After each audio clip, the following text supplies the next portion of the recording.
.org or .com, okay, to really, if you want to know what we teach, okay, because I don't know why you brought up expatriation, but I'm glad you did. In Murakush society, we have options for Moors. Now, let me say this from the beginning. I don't actually see that there's a conflict between the Moorish Science Temple of America, Noble Drew Ali, and Murakush society. We're all Moors, and well, at least I know we say we're Moors, and we identify as Moors. I don't know about the Moorish Americans, if they, because I see, we'll get to that later, but Sharif said something before in the video after the Reggie debate where he said they're not Moors, they're Moorish Americans, descendants of Moors, but they're themselves not Moors. But we'll get to that. My point is this: the Moorish Science Temple of America does not provide certain tools that Moors need to operate daily, contractually, legally, and politically, and religiously in many ways, as Moors, okay? The Moorish Science Temple of America does what Sharif Bey had stated. You know what I mean? It's a religious organization, nothing wrong with that. It's to preserve the cultural and the heritage, it's, you know, et cetera, et cetera. But it does not provide a status correction. It does not provide remedies that Moors are facing daily, okay? Now, to this about expatriation. Well, before I get to expatriation, let's get some back history. This loss of citizenship and what this citizenship is about. During the congressional hearings, when the 13th Amendment was being passed, right? The discussion came up. It said that the Negro is free. Okay, he's free. But free is not a status in law. This is what the record reflects at the congressional hearings. Free is not a status in law. Because in order for the Negro to obtain the rights or obtain certain rights that they did not have, they'd have to have the rights preserved in medieval England, i.e. or common law of England. Because we know, and you can see it every time they swear in a new Supreme Court justice, they say that they're going to uphold the common law of England, okay? So the common law of England means that all of the laws, the treaties, and everything involved in there, from the medieval era to the colonial era, would have to have been preserved for the Negro in those laws for him to obtain those type of rights today, okay? Well, it just so happens that Negroes don't have rights in the common law of England. Moors do.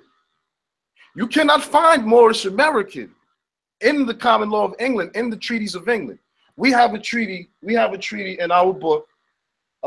Anybody can get it at murakushsociety.org. This is a 400 years worth of treaties in this book, okay, that we've compiled.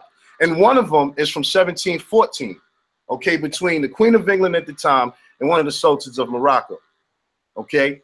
And in this treaty, it says that the Sultan of Morocco is the ruler of all of West Africa, okay?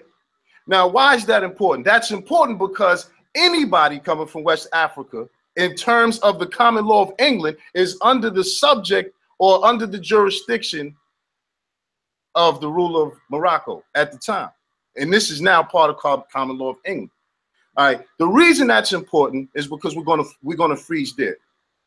When the 13th Amendment was passed, it deprived the state police powers, which is why they passed the 14th Amendment. That allowed for us to be here and not be citizens. We talk now, I know what the Moorish American teaches. I know what you're going to say, we're not Negro, black, and colored Moors, but Drew Ali didn't even fix that with the government, the said government in which he lived. So as far as the government is concerned, prior to the correction of that death certificate, he was an American black, he was a Negro. We have the death certificate in this book. This is our status correction course book 1. Everybody need to go check that out. It says here that he's an American black on the death certificate. And I do not see any L's as the doctor in the document. So I don't know what document that was pulled up. It's on page 90 of the status correction course book 1. And then we have the amended copy in here as well. I know y'all can't see it, but we got the evidence. That's on page 91. All right. So Drew Ali didn't fix that issue in his lifetime. Okay. Now the reason this is important is because when people say expatriation, because people know that that's one of the things we advocate. We advocate that Moors change their racial and national origin status. Okay, we have members of Murakush who are citizens of the United States, who's going to remain citizens of the United States. We advocate that. We advocate that we need some Moors who are going to remain citizens to change things inside the country, and we need some Moors who are outside of the jurisdiction so they can do things outside. This is the only way we're supposed to work together. The problem is people dislike that we teach certain liberation tools. Now here, check this out. In the book, Status Correction, Course Book 1, of course, you can pick up at murakushsociety.org or .com. We have in there the actual form that when you expatriate, if someone's interested in expatriating, they fill out or complete a form called the Status Adjustment Form provided by the Department of State that says you're changing your citizenship status to non-citizen to a permanent resident alien. Pause right there. Let's pause right there. Y'all make sure y'all go check that out. Status adjustment form. Let's pause right there. Okay. Yikwo, and you can correct me if I'm wrong, L, but I know it's Yikwo versus Johnson. It may be a different type, but it's Yikwo. Proves that there's no loss of rights that foreign nationals have in the United States. A permanent resident alien or a foreign national can vote in every election except the presidential one. In that case, Yikwo or Yikwu stipulates that foreign nationals are entitled to equal protections under the 14th Amendment. So every right that a U.S. citizen has is afforded to foreign nationals, whether they're citizens of this country or not. Okay, now you got to know the different statuses within these things. Now I'm gonna wrap it up in 2 minutes to give L the last 10 minutes. You also talked about changing the birth certificate. You know, we're supposed to grow with information. We are supposed to grow with information, and it is exactly why the status correction, as we've created that term in 2010, we created that term. Everybody using it, they're applying it to UCCs and that ain't got nothing to do with it. It has to do with changing your racial and national origin status with the United States or whatever government it is that you're with, because you're down as black. Noble Drew Ali didn't fix his in his lifetime. Now, I congratulate the Moors who did come and correct it or amend it. Alhamdulillah, that's perfect. However, he himself did not change that or correct that in his lifetime, which leads me to say that Moorish American is not a nationality. It's a religious identity, but it's not a nationality, because if I ask the Moorish Americans who are on the line right now, what does their passport say their nationality is? It says USA. If you get a card from the Moorish Science Temple of America, there's nothing on it that says you're a Moor. It says you're a citizen of the United States of America. Now, becoming a United States citizen of America may have been a great thing for the brothers and sisters back then. But if we take a look at brothers like Ball Bay, who got killed for nothing in his FedEx uniform, and we look at other Moors who are going through a lot of problems, there's clearly something that the Moorish Science Temple is not doing. They're not creating remedies for real life situations. Nobody wants to be a Moor if there's no benefit in not being treated as a Negro or having some recourse if you are treated as a Negro. Okay, these things don't exist. So with that, I'll take my 10 minutes to digress. You got the floor, L. Facts. Okay, first and foremost, the brother Sharif said earlier, in terms of talking about social recognition with the terms Negro, black, and colored, and I disagree with his position on that. The fact is, if we look at the Negro Acts, for example, of South Carolina, 1790. If you review those acts, there are sections in those acts which specify that the term Negro to enslaved Berbers, not free Berbers, not free Moors, not free Asiatics, not free Lascars, but those who were enslaved. So it is a statutorily created designation, identity, if you will, per se, and status. And it's synonymous with slave, and that's a fact. And then we can move on. The death certificate, again, I never saw no L on there, but whether or not the guy's name had L on it matters not, because he was an employee of the state of Illinois. A private individual cannot draft the death certificate and then come submit it to the state of Illinois and that be filed as the death certificate. The death certificate that you bear in your possession, or the copy thereof, in fact, is a government-issued document. It is a state of Illinois-issued document, and it acknowledges Noble Drew Ali as an American black.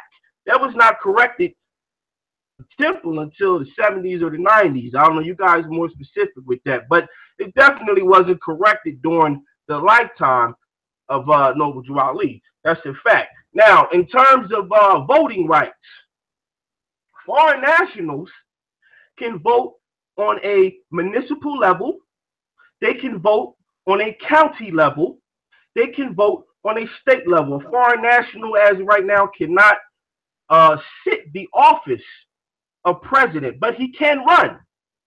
He can run. And in fact, there are several different groups right now pushing for legislation to make it lawful for a foreign national to actually become president of the United States. Whether or not Congress is going to pass that is beyond me, but that's what's in the works right now. And aside to that, in terms of politics, you have several different political action committees in this country that are owned by foreign nations with corporate interests pushing for legislation and protect their commerce. This is the game. And Moors need to step up to the plate, because, you know, you're sitting on the bench, you know, looking at the playing field, and you're not out there getting your cleats dirty. You know, it is what it is. Now, just real quick, I just want to show everybody an example of the types of documentation that our members are getting upon completing Step 2 correction Volume 1 book. Here's an example from the Supreme Court of the state of New York correcting our brother Akeem bin Yahya El-Olu, his status from black, African American to Moor, specifically. As it is spelled. You got to read it for them, L, because they ain't pulling it up on the screen. You got to read it for them. I'm sharing it. Yeah, but they can't see it. I can't see it on the main screen. He got the clock up on the main screen. You see what I'm saying? There you go, brother. There you go, brother. I don't see your split screen, brother. All right. Well, you know what? I'm inboxing it. There you go. Now. Bro, you should have. What you should do. Hey, brother. Let me stop the clock real quick, brother. What you do is you can put it on the side and send me the link, and then I can screen share it. You feel what I'm saying? I didn't know you was trying to raise it up, but it's up to you to raise and go as you wish. But I can grab your thing and put it up, but you're able to do that yourself. But if you want me to do it, just put it on the side chat. You follow me? All right, chat. I'm looking at it now. That's right in Google Hangouts. In Google Hangouts, there's a side track, the group chat.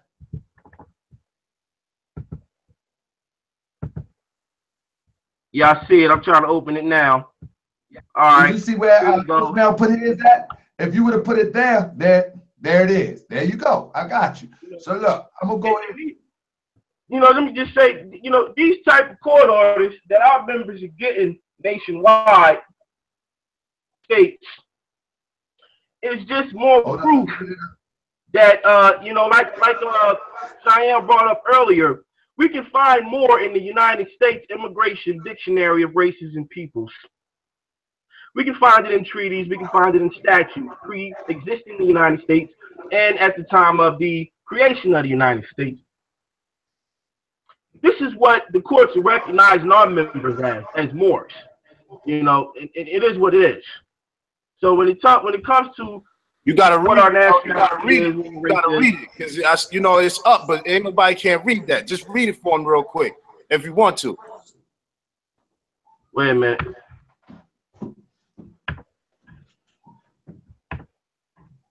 You good? I'm gonna start the clock back up.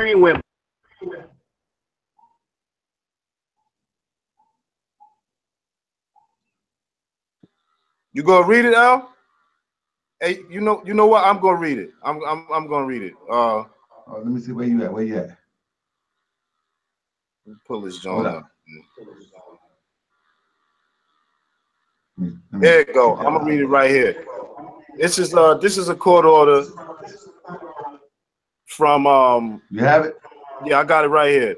At term of the Supreme Court of the State of New York, held in and for the County of Erie at Buffalo, New York, February 2nd, 2017. It says in the matter of Peace. I got cut off. I had to get back on through the phone. You good? Yeah, I'm just gonna take a second to read the joint for you real quick because I was saying read it, but people wouldn't be able to see it. It says in the matter of the application of Hakeem bin Yahya El Olu, black African American, for leave to assume the race nationality of Moor. Upon reading and filing the petition of Hakeem bin Yahya El Olu, verified the 3rd day of January 2017, praying for leave to correct Hakeem bin Yahya El Olu's race nationality to Moor in place of present race nationality, in the court being satisfied by said motion that it is true and there is no reasonable objection to the correction of race nationality proposed. Now, on motion of Hakeem bin Yahya El Olu petitioner, it is hereby ordered that the petitioner Hakeem bin Yahya El Olu, having been born on January 11, 1972 in Buffalo, New York, whose birth certificate, birth numbers, etc., is hereby authorized to assume the race nationality of Moor in place of present race nationality. And it is further ordered that this order be on which it was granted be filed in the office of the county clerk of Erie. Anybody could go to the Murakush Society Facebook page and pull it right up. Okay. Now, if Noble Drew Ali had did something similar, then his death certificate would not say Black American or American Black.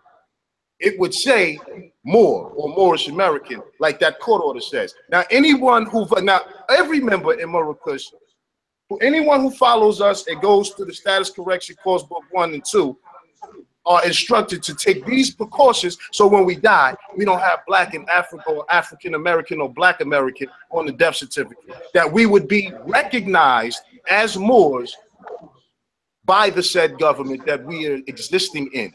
Okay, that's what we need to have. That's what we are bringing for Moors, and that's something the Moor Science Temple doesn't do. And I don't know why, for the life of me, they always hating on us promoting this, because it has no conflict with what they teach and do, because they don't offer status correction. And the proof and the evidence is Noble Drew Ali's death certificate.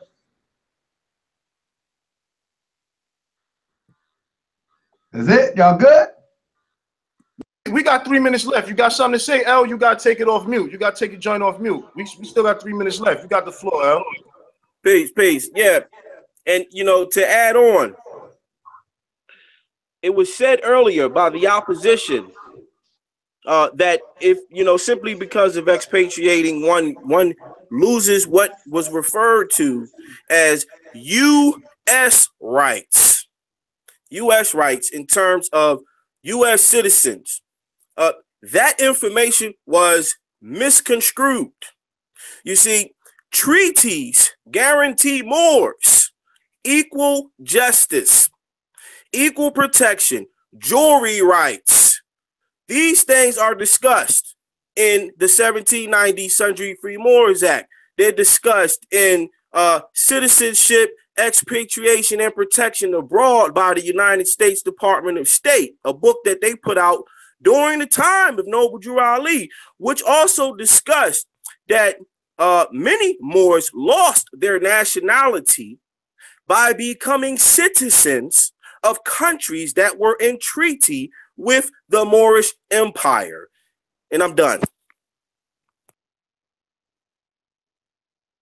All right. So with that, our next step is this.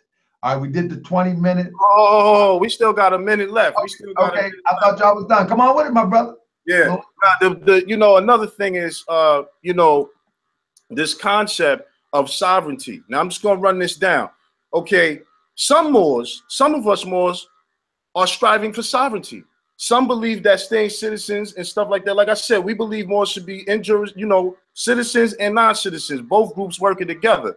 But those of us who want our independence and want to strive for sovereignty, we're often frowned upon, okay, by these people with these type of mentalities that we're debating tonight. The issue is this. The United States jurisdiction is hinged upon the free exercise of their religion and the enforcement of it thereof, which is supposed to be nullified with Moors because treaties was made. The Christian doctrine of discovery, okay, is the sole basis of the jurisdictional claim and the origin of every territorial applicability statute in the states, okay? This is a fact. You can go to McIntosh or Johnson versus McIntosh, where the Native Americans, the American Indians, took the United States to court. Jurisdiction and authority here is based on the treaties you made with us. The United States came back and said, no, that's false. The Supreme Court came back and said that's false. It's based on the doctrine of discovery that we inherited from England, okay? So this concept that we're just supposed to want to be a part of their system, which may have been good for the people back in Noble Drew Ali's day, but that is not good for us of this era. When we look at what's going on in the world and politics, we're not saying don't vote on the local level. We wrote a bill that Moors never supported. Some people try to hate on it, but we included all Moors in it because we understand very well that you have to move in jurisdiction and outside of jurisdiction. Okay, we're doing things that is out of the realm and scope of the Moorish Science Temple. So we're not telling people don't mess with the temple, don't be members of it, don't associate with Moorish Americans. We're just saying if you want to correct your status, if you want to move in accordance and strive for some kind of independence and collectively strive for sovereignty, this is how you do it. We're not doing the same. We're not doing the same thing. We're doing two completely different things. Okay. So with that, I digress. All right. So, brother, I did go above